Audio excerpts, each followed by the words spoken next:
E aí galera, no capítulo 154 de Novos X-Men, a Terra foi descrita como uma mera sombra do que foi um dia. O Homo sapiens quase desapareceu e a maior parte dos traços da civilização humana foram erradicados. As nações humanas foram substituídas pelos territórios mutantes. Numa ilha praticamente assombrada, vivia um fera obcecado pela genética, liderando um exército de noturnos. Seu objetivo era fazer o planeta inteiro à sua imagem genética. Como de costume, os X-Men eram oposição ao grande mal, mas dessa vez liderados pela Cassandra. Das equipes originais ficou apenas o Wolverine, com a ajuda de uma inteligência artificial chamada Eva, o Tito e as três em uma. Junto deles também tinha o humano Tom Skylark e seu parceiro sentinela chamado de Errante. Para a coisa ficar ainda mais sinistra, o Fera encontrou o ovo da Fênix contendo um poder incalculável, e sabendo que aquele poder sem limites estava nas mãos erradas, o fim do mundo era certo, e por isso os heróis tiveram que ir atrás para tentar impedir. Porém, o ovo já foi chocado e a Jean renascido. Logo no começo, o vilão fala sobre o nascimento da Terra, RNA, DNA, o pináculo da evolução, as espécies dominantes, colônias de carbono e bactérias devorando o hidrogênio, os primeiros imperadores do mundo, vegetação rasteira, formas de vida cada vez mais organizadas, plantas, insetos, lagartos e mamíferos como a espécie dominante. Com essa versão do Fera comentando seu ponto de vista sobre a evolução, Apollyon se aproximou querendo beber o sangue da Fênix para enfim viver sem o traje, argumentando que passou muito tempo servindo e por isso merecia como foi combinado. Primeiro, o vilão disse para ter paciência, mas pouco depois afirmou que o sangue no frasco era precioso, a mutação suprema, divindade telecinética in vitro, deixando claro que mentiu quando disse que daria, porque naquele momento injetaria no próprio corpo, e foi o que fez. Já cortando para outra cena, uma voz dizia que o bondoso Fera só estava tentando ajudá-los a sucumbir com dignidade, porque a extinção faz parte do ciclo natural, do crescimento e morte. Então Wolverine disse para acabar com o papo furado. Aquele não era o Fera que conhecemos, era apenas o que sobrou do corpo dele. Foi aí que a Jean, olhando para o Logan, meio que percebeu que não tinha problema nenhum. Não parecia alguém que estava perto da extinção. E ele disse que foi bom ter reparado, porque na verdade era o suposto chefe dela, tentando acabar com todo mundo. Lendo a mente do Wolverine, viu sobre os X-Men. Comentou que o Fera falou sobre a decadência da espécie e que tinha ido ali para curar alguma coisa. Enquanto isso, Eva conversava com o Tom sobre a Jean estar assumindo uma postura de ataque, o que deixava a inteligência artificial preocupada, enquanto seu amigo já pensava que tudo estava perdido, então não se importava mais com as consequências.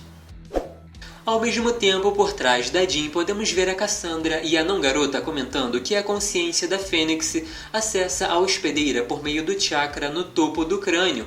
Cassandra tinha previsto que todos estavam para morrer, mas se aprendeu uma coisa no Instituto Xavier, é que uma boa causa sempre dá sentido a uma morte péssima. Terminou acertando a Jean por trás, com o fogo se apagando e mostrando a famosa cena que está nos braços do Wolverine, dizendo que ficou em um lugar imenso e perguntando quanto tempo ficou fora. De acordo com ele, foram 150 anos desde a última vez. Logan explicou que Magneto foi o responsável pela morte. Scott perdeu o pique e a oportunidade.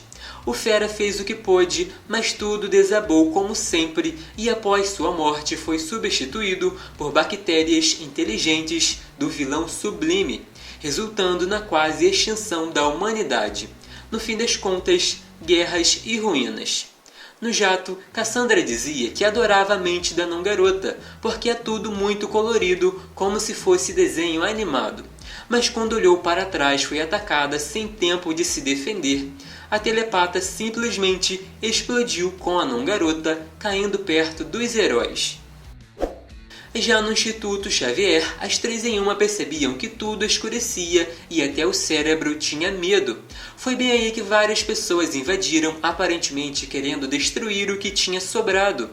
Quem apareceu de repente foi o Fera do Mal, afirmando que com aquele poder poderia fazer tudo. O Tito, que é neto do Bico, queria espalhar os miolos do vilão como se fosse gelatina, mas foi nocauteado com apenas um golpe. Para o Fera era o fim da evolução, e todas as criaturas pertenciam a ele. O Tom, observando tudo, aproveitando para perguntar por que sempre tem que existir alguém ruim desse jeito.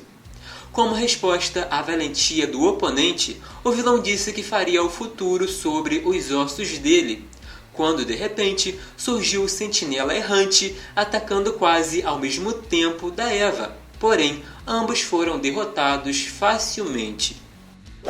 Depois, quem pulou para cima foi o Wolverine, com a Jean pedindo para não lutar e não ser infectado pelo Sublime. Como não deu ouvidos, Logan teve seu fator de cura desligado pelo vilão, que com apenas um movimento lançou o X-Men longe, que inclusive caiu perto da não-garota pedindo ajuda. Para ela estava tudo bem, porque logo iriam para a sala incandescente. Com Fera flutuando e se voltando para Jean, afirmou que com os talentos dela e um exército de noturnos deixariam a marca em toda a criação. Refariam Deus à sua imagem e sentariam em tronos muito acima do universo. Foi aí que a heroína se voltou para ele, dizendo que, na verdade, estava fazendo apenas uma desinfecção coordenada. Seus amigos estavam apenas o ocupando. Ele devia ficar calmo, porque a hora chegou e só podia aceitar o julgamento final da Fênix. Ainda perguntou se ele pensou mesmo que viveria para sempre. Retirando a substância do corpo do Fera, a influência do Sublime também foi desfeita, e o X-Men se sentiu péssimo. Comentou sobre os planos para salvar todo mundo, mas não tinha mais ninguém para dirigir a escola e acabou falhando.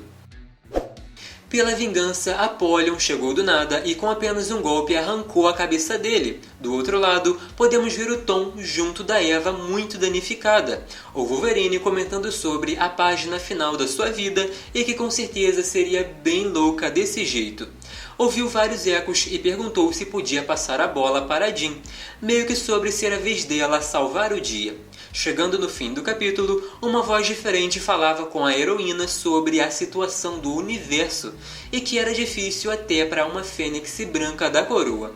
Um tipo de colônia de bactérias inteligentes se descontrolou. Jean teve que amputar todo o futuro. Enquanto isso, o universo se formava nas mãos, até que começou a entender que era realmente algo muito importante, se preocupando sobre o futuro daqueles que ama. Inclusive, se distraiu olhando para o cristal Micran e os hospedeiros que ficaram ao redor observando o que acontecia. Sabia que tinha que consertar aquele universo órfão gravemente ferido. Chorando e sabendo que esse é o trabalho da Fênix, viu que o coração do Henry estava partido. Scott sucumbiu à solidão e dúvida, até que outro hospedeiro avisou que se quisesse gerar um novo futuro, devia regar com o sangue do coração. Também devia se apressar, porque os outros estavam partindo. Quando perguntou se os dois já tinham se visto antes, ele disse que centenas de vezes, mas que se dependesse dele, simplesmente deixaria aquele universo morrer. Ela tinha 2 opções: deixá-lo morrer e abraçar seu lado Fênix branca, ou dar mais uma chance, e foi isso que fez. Voltando para o presente, podemos ver Ciclope e Emma no cemitério. A Rainha Branca falou sobre o sofrimento do líder enterrando a esposa várias vezes, e que não deveriam desistir, porque seriam ótimos ensinando a próxima geração. O Ciclope, que nesse momento estava para desistir de tudo, apenas concordou com ela e os dois se beijaram. Detalhe que no túmulo da Jean dizia que ela ia voltar. Aparentemente, eles já imaginavam como a Fênix sempre a traria de volta. Mas e aí galera, curtiram o vídeo? Sempre me pediram muito para narrar esse quadrinho, então deixem aquele like, se inscrevam e ativem o sino das notificações para não perder os próximos. Podem deixar suas sugestões porque estou sempre de olho e assim fica mais fácil saber o tipo de conteúdo que querem por aqui. E para quem quiser me seguir nas redes sociais, é só pesquisar pelo @denostalgico, uso o mesmo endereço em todas elas, então é bem fácil me encontrar. Até o próximo!